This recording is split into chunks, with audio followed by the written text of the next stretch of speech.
अस्सलामुअलैकुम। Welcome back to the tech verses. आज का हमारा टॉपिक है पाइथन डिक्शनरीज। पाइथन में डिक्शनरी क्या होती है? हमने लिस्ट पढ़ी, टपल्स पढ़े, सेट्स पढ़े। सेट्स में सब में क्या था? कलेक्शन ऑफ आइटम्स को हम लोग स्टोर करते थे। डिक्शनरी में भी क्या है? कलेक्शन ऑफ आइटम्स को ही स्टोर करेंगे, लेकिन इसमें क्या है? इसमें की वैल्यू पेयर्स की फॉर्म में डाटा को स्टोर किया जाता है। आपकी ये म्यूटेबल है, इसको चेंज किया जा सकता है। और ऑर्डर्ड वैल्यूज होती है, जिस तरह से सेट्स में इनऑर्डर थी, लिस्ट में ऑर्डर था, म्यूटेबल थी लिस्ट, लेकिन आपका टपल क्या था? इनम्यूटेबल था। वैल्यूज को चेंज नहीं कर सकते। डिक्शनरी क्या है? इसमें म्यूटेबल है, हम लोग वैल्यूज को चेंज कर सकते हैं। कीज जो होती है आपकी यूनिक होती है। एक्सेस यूजिंग कीज, हम लोग किस तरह से एक्सेस कर सकते हैं? Using keys. अगर हम लोग एक डिक्शनरी को क्रिएट करना चाहें, हम लोगों ने एक स्टूडेंट के नाम की डिक्शनरी बनाई है। Student is equals to, student की डिक्शनरी बनाई, हमने लिख दिया नेम। ये आपकी क्या हो गई? नेम क्या है आपकी? की। उसके बाद वैल्यू क्या असाइन की? नेम को मैंने नेम को मैंने वैल्यू असाइन कर दी हानिया। उसके बाद आएगा कॉमा। की वैल्यू पेयर्स की फॉर्म में डाटा को स्टोर किया जाता है। उसके बाद आईडी एक मैंने दी, आईडी कॉलन, मैंने उसको आईडी दे दी 19।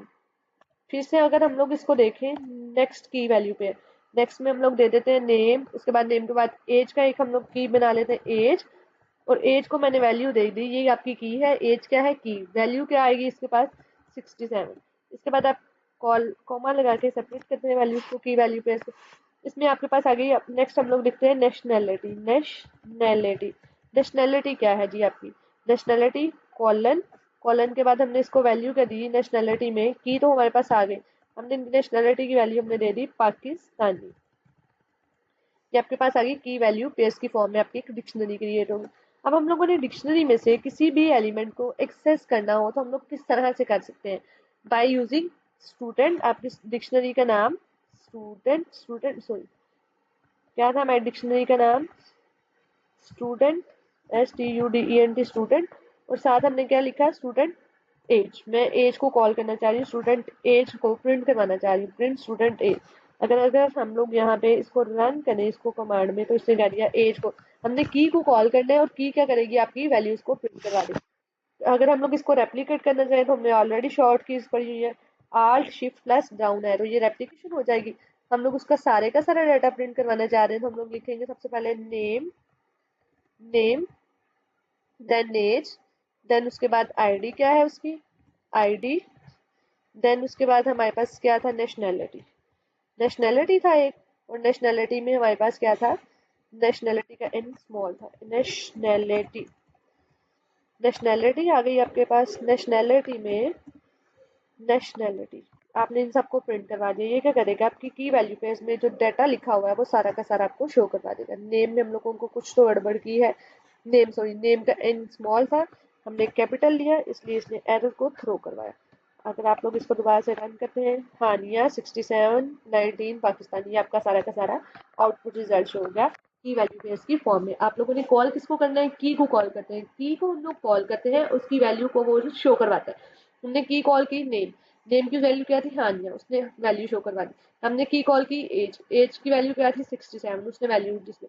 हमने कॉल की आईडी, आईडी की वैल्यू क्या थी आपके पास? आईडी हम लोगों ने 19 दिया था, तो उसने क्या डिस्प्ले करवाया? 19। नेशनैलिटी को कॉल किया, की क्या थी? नेशनैलिटी, नेशनैलिटी को कॉल किया तो उसने किसको प्रिंट करवाया? पाकिस्तानी। इस तरह से सारा का सारा डाटा आपके पास की वैल्यू पेयर्स की फॉर्म में स्टोर होता है। ये आपके पास यहाँ पे आ गई एग्जाम्पल। एग्जाम्पल में आ रहे हैं स्टूडेंट, हमने एक डिक्शनरी बनाई है, इसमें उसी तरह से नेम को कॉल किया। उसके बाद इसी तरह से आपका सारा का सारा डाटा डिस्प्ले हो रहा है। लिस्ट, डिक्शनरी और सेट के दरमियान फर्क क्या है? लिस्ट क्या होती है? आपकी ऑर्डर्ड होती है, डुप्लीकेशंस को अलाउ करती है। आपकी इवन सेट्स क्या करते हैं? इसमें डुप्लीकेशंस को अलाउ नहीं किया जाता, जैसे कि हमने लास्ट लेक्चर्स में डिस्कस किया था। डिक्शनरी में क्या है? ऑर्डर्ड की वैल्यू पेयर्स होते हैं और एक्सेस बाय की करते हैं। उसमें लिस्ट में एक्सेस बाय इंडेक्स करते हैं और सेट्स में इंडेक्सिंग होती नहीं है। इस बाय इंडेक्सिंग हम लोग एक्सेस नहीं कर सकते आपके पास। और इसके अलावा आपके पास तीनों में डिफरेंस क्या है? ऑर्डर्ड है, डिक्शनरी भी ऑर्डर्ड है, और सेट्स क्या है? अनऑर्डर्ड है। इसमें सारे के सारे आइटम्स, एलिमेंट्स क्या होने चाहिए? आपके यूनिक होने चाहिए। वाई यूज ईच, हमें डिक्शनरी को क्यों यूज करें? अगर हम लोगों को ऐसा डाटा हो जहाँ हमें लेबलिंग की जरूरत है, तो हम लोग क्या यूज करते हैं? डिक्शनरी को। अगर हम लोगों के पास ऑर्डर मैटर करता हो, तो डुप्लीकेट्स को अलाउ करना हो, अगर हम लोग चाह रहे हैं किसी का किसी का नाम दो दफा है, अगर कोई स्टूडेंट है क्लास में, दो स्टूडेंट सेम नाम का है, तो हम लोग क्या यूज करेंगे, लिस्ट को यूज करेंगे। सेट को कब यूज करेंगे, जब हम लोग को यूनिक डाटा चाहिए होगा, तो हम लोग किसको यूज कर रहे होते हैं, सेट्स को यूज कर रहे होते हैं। आज का लेक्चर यहीं तक का था, कल मिलते हैं एक नए लेक्चर के साथ, तब तक के लिए अल्लाह हाफिज।